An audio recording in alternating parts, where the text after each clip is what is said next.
Climate disaster preparedness is all about making sure that our communities are prepared and responsive when disasters that are related to climate change strike.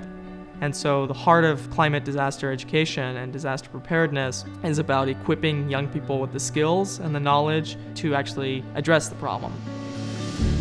Growing up in Long Beach has been a key influence in my interest in the environment. Long Beach is home to one of the biggest ports in the country, and with that, there are significant environmental consequences.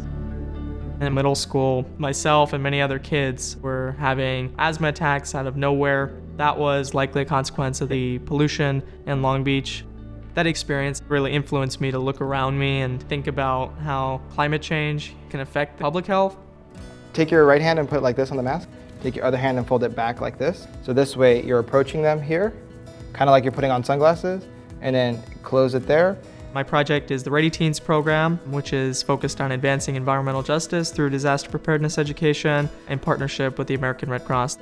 The first summer following my freshman year of high school, the READYteens program was piloted. I got a chance to participate in that inaugural cohort, and I fell in love. Harder. Yep, there we go. You should see it radiate to the forehead.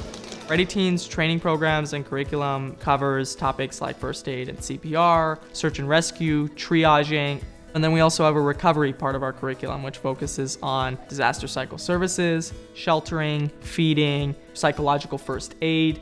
Another big part of our program is amplifying youth's voices, and so we emphasize youth leading youth. We had a very successful 2022 summer program. One of the big focuses of the program was on trying to reach marginalized, vulnerable communities, particularly the communities that are most susceptible to climate disasters. He joined us and went through the summer program and was one of the first youth to reach out to me again and say, hey, what can we do to expand this program? He's been great with organizing meetings, setting up curriculum, working with other volunteers, and making sure that we're all meeting our goals and getting support and resources so the program can grow. All right, let's get started here. So, okay, I'm gonna walk through what you're gonna be doing real quick.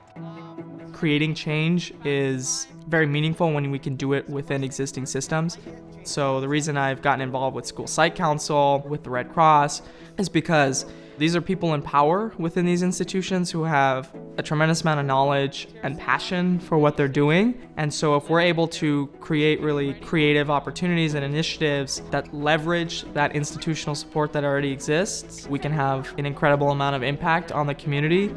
COVID-19 showed that practice of medicine and healthcare itself is much more than what happens in the hospital. It's much more than what happens in an ER. It's all about the community. My next steps to become a physician who's well-rounded and understands that a patient's record tells one story, but we also need to look at their environment that they grew up in, the type of resources they had access to. All that is all intertwined, and the more we embrace and understand those connections, the more progress we can make on these issues together.